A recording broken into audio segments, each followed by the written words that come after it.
Assalamualaikum warahmatullahi wabarakatuh. Dear students, today our topic is caste system and its changing nature for the sociology students of class 12th. Last video जो मैंने आपके साथ share किया था उसमें cast के बारे में डिटेल्ड डिस्क्रिप्शन दिया था, तो आज हम चेंजिंग नेचर ऑफ कास्ट के बारे में जानेंगे इस वीडियो में. First let me describe what caste is.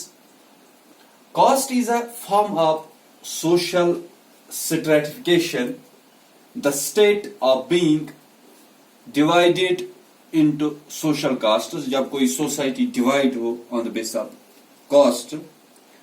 Cast system is basically a division of society, जिसमें कोई सोसाइटी जो है डिवाइड होती है बेस्ड ऑन डिफरेंसेस, जैसे कि वेल्थ, प्रोफेशन, ऑक्यूपेशन वगैरह, जिसमें हायरार्की मौजूद हो, ऊंच नीच मौजूद हो. तो ये जो कास्ट सिस्टम का कंसेप्ट है ज्यादातर हिंदू सोसाइटी में पाया जाता है. Now there are certain pointers which describe the changing nature of caste system. The first one is end to the discrimination and untouchability. Number 2 is change in caste hierarchy. Number 3, change in the restrictions on food and drink. Number 4 is decline in the status of upper castes.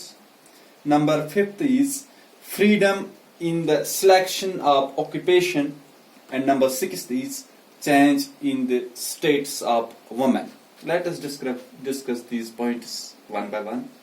Point number 1 is end to the discrimination and untouchability.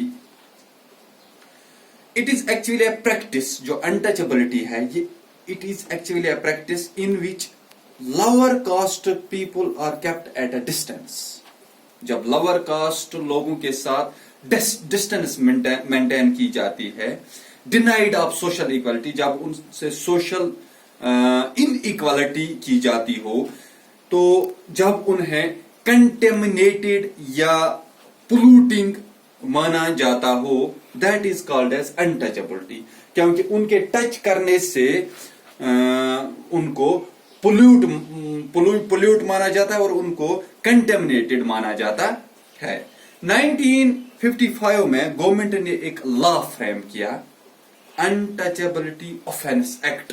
जो act पास हुआ 1955 में, उसका मकसद ये था to eradicate untouchability.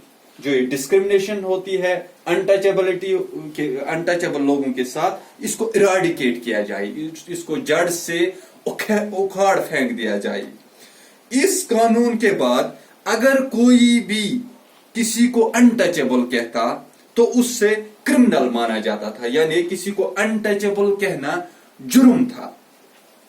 शुरू से ही government ने बहुत सारे स्टेप्स उठाए ताकि जो लोअर कास्ट्स है इनकी हालात में बेहतरी ला सके और उनको समाजी लेडर में अपलिफ्ट करें, एजुकेशनली, इकोनॉमिकली, फाइनेंशियली वगैरह. जिससे for example some special provisions मौजूद है फॉर देयर जॉब्स, उनके नौकरियां के लिए, जॉब्स के लिए, और उनके लिए रिजर्व्ड सीट्स भी मौजूद है.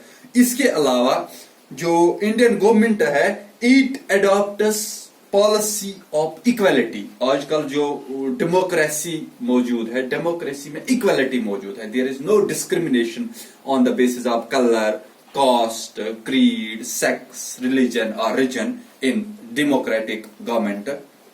इन modern times people of every caste is doing every type of work. आजकल कोई भी किसी भी कास्ट से कोई भी फर्द मुंसलिक हो, वो कुछ भी काम कर सकता है, उस पे कोई पाबंदी नहीं है. इसके अलावा जो लोअर कास्ट लोग हैं, गवर्नमेंट ने उनके लिए स्कॉलरशिप्स भी रखी है ताकि उनको एजुकेशनली अपलिफ्ट कर सके और वो जो एजुकेशनल लेडर है उसमें वो अपलिफ्ट हो जाए. Now there is point number 2, change in caste hierarchy. Indian society में जो हायरार्की सिस्टम मौजूद था वो अब कंप्लीटली चेंज हो चुका है। जो पहले पहले कास्ट सिस्टम पे ज्यादा ध्यान दिया जाता था, आजकल उतना ध्यान नहीं दिया जाता, क्योंकि जो लोअर कास्ट्स है वो अब दिन ब दिन अपलिफ्ट हो रहे हैं। They are getting uplifted educationally as well as economically, दोनों तरीके से। क्योंकि इंडियन सोसाइटी में अब मॉडर्नाइजेशन कॉन्सेप्ट मौजूद है, क्योंकि सोसाइटी मॉडर्न हो रही है, अर्बनाइजेशन हो रही है, क्योंकि शहर बढ़ रहे हैं, पॉपुलेशन भी बढ़ रही है, इंडस्ट्रीज फैक्ट्रीज वगैरह बढ़ रहे हैं। और इसके अलावा संस्कृताइजेशन का जो कंसेप्ट है जो वजूद में आया, उसकी वजह से भी लोअर कास्ट्स इस हायरार्की में अपलिफ्ट हुए हैं। संस्कृताइजेशन एक्चुअली वो कंसेप्ट है, ये श्रीनिवास ने दिया, M.N. Srinivas. It is a process in which the lower castes adopt the cultural patterns of higher castes to raise their status in the caste hierarchical order. जब lower castes अपने customs, beliefs, traditions को छोड़कर किसी higher cast के को copy करें, imitate करें और उनके जो कस्टम्स, ट्रेडिशंस को अडॉप्ट करें, ताकि वो इस सोशल लेडर में अपलिफ्ट हो जाए, ऊपर की तरफ मूव हो जाए, that is called Sanskritisation. Modern education system has also brought many changes in caste system. आज इंडिया में बहुत सारे हायर कास्ट्स के लोग लोअर कास्ट में शादियां करते हैं। पहले पहले ऐसा नहीं हुआ करता था, क्योंकि लोअर कास्ट्स जो थे वो इंडोगैमस हुआ करते थे और अपर कास्ट्स भी इंडोगैमस हुआ, वो शादियां नहीं करते थे एक दूसरे के कास्ट। लेकिन आजकल जो मॉडर्नाइजेशन है इसमें लोग ये सब करते हैं।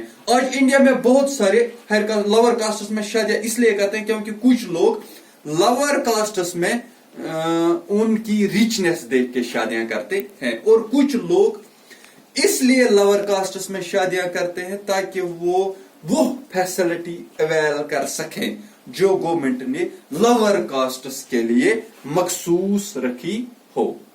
Now there is point number 3, changes in the restrictions on food and drink. जो तब्दीलियां आई रेस्ट्रिक्शंस पे, खाने पीने की चीजों पे, क्योंकि during ancient times feeding of caste was determined by caste itself. जो भी कास्ट थी उनको अपने खाने पीने की जिम्मेदारी खुद हुआ करती थी। लेकिन जो अब मॉडर्न दौर आया है, बहुत सारे लोग इसकी परवाह नहीं करते। People eat in hotels by sitting with each other without asking each others caste. आजकल लोग होटल्स में, रेस्टोरेंट्स में वगैरह, मार्केट्स में एक दूसरे के साथ रहते हैं, खाते पीते हैं होटल्स में, और वो कभी एक दूसरे की कास्ट नहीं पूछते। ना वो ये पूछते हैं कि जो इस होटल में शेफ है जिसने ये खाना पकाया है उसकी क्या कास्ट है। लोग शहरों में भी काम करते हैं क्योंकि अर्बनाइजेशन बढ़ गई है, मॉडर्नाइजेशन आई है, वो एक दूसरे के साथ रहते हैं, खाते पीते हैं, और वो भी कभी एक दूसरे की कास्ट जानने की कोशिश नहीं करते। Now there is point number 4, decline in the status of upper caste. जो रुतबा है अपर कास्ट का, उसमें जो कमी वाक़ा हुई है वो कैसे हुई है। The decline in the caste was observed in British rule. It was actually observed in British rule, क्योंकि जब ब्रिटिशर्स इंडिया पे हुकूमत करते थे when it was colonised by Britishers, तो उस वक्त क्या था, वो सब लोगों के साथ इक्वली बिहेव करते थे, चाहे हिंदू हो, मुस्लिम हो वगैरह, या जो भी कास्ट हो, वो उनके साथ इक्वली बिहेव करते थे। और इसके अलावा उन्होंने जो वेस्टर्न एजुकेशन यहाँ पे लाई मैकालेज मिनट में 1835 में, तो उसमें जात पात का कोई रिवाज नहीं था, जिसकी वजह से जो ये स्टेटस था इन अपर कास्ट्स का, उसमें थोड़ी कमी वाक़ा हुई। Now there is 5th point, freedom in the selection of occupation. जो पेशा हम सिलेक्ट करते हैं। In ancient society occupation of a person was determined right after his birth and it was according to his caste. क्योंकि जो हर किसी फर्द के लिए प्री डिटरमाइंड पेशा हुआ करता था, यानी जिस कास्ट से वो बिलोंग करता था उसी कास्ट के हिसाब से उसका पेशा था, उसी के मुताबिक। लेकिन अब इंसान अपनी चॉइस के हिसाब से अपना ऑक्यूपेशन चूज कर सकता है और एजुकेशन हायर एजुकेशन की वजह से हायर पोस्ट्स हासिल कर सकता है। क्योंकि अगर आज लोअर कास्ट का इंसान मेहनत करे, हिम्मत करे, एजुकेशन हासिल करे, तो वो IAS वगैरह ऐसे एग्जाम क्वालिफाई कर सकता है, तो उसके लिए ऐसी कोई बैरियर्स नहीं है। Now there is 6th point, change in the status of women, जो औरतों का रुतबा है। Status of women was actually not good under the influence of caste system, क्योंकि औरतें जो थी वो कन्फाइन हुआ करती थी, महदूद हुआ करती थी with in the 4 walls of their houses. इसके अलावा women were not allowed to get education or to speak on any subject, क्योंकि they were confined। आजकल औरतें शोल्डर टू शोल्डर काम करती हैं मेल्स के साथ, एजुकेशन हासिल करती है। औरतों का स्टेटस कंप्लीटली आज मॉडर्न दौर में चेंज हुआ है। इनके लिए आज रिजर्व्ड सीट्स है, क्योंकि government plays an important role for their upliftment in educationally, socially, economically. इन सब चीजों से ये पता चलता है कि जो मॉडर्नाइजेशन आई, जो education I, modern education I, लोगों में अवेयरनेस आई, अर्बनाइजेशन आई, संस्कृताइजेशन आई, और जो इकोनॉमी में डेवलपमेंट हुई, इसकी वजह से जो ये जात पात का सिस्टम है इसमें बहुत कमी देखने को मिल रही है। क्योंकि जो हिंदू सोसाइटीज थी उसमें अपर कास्ट्स, लोअर कास्ट्स या अनटचेबिलिटी का बहुत ज्यादा रिवाज था। लेकिन मॉडर्नाइजेशन की वजह से और एजुकेशन की वजह से, हाई मॉरलिटी की वजह से इन सब चीजों में बहुत सारी चेंजेस देखने को मिल रही है, और इसी वजह से लोग आज संस्कृताइजेशन की तरफ बढ़ रहे हैं। I think that is all for today. Thank you very much.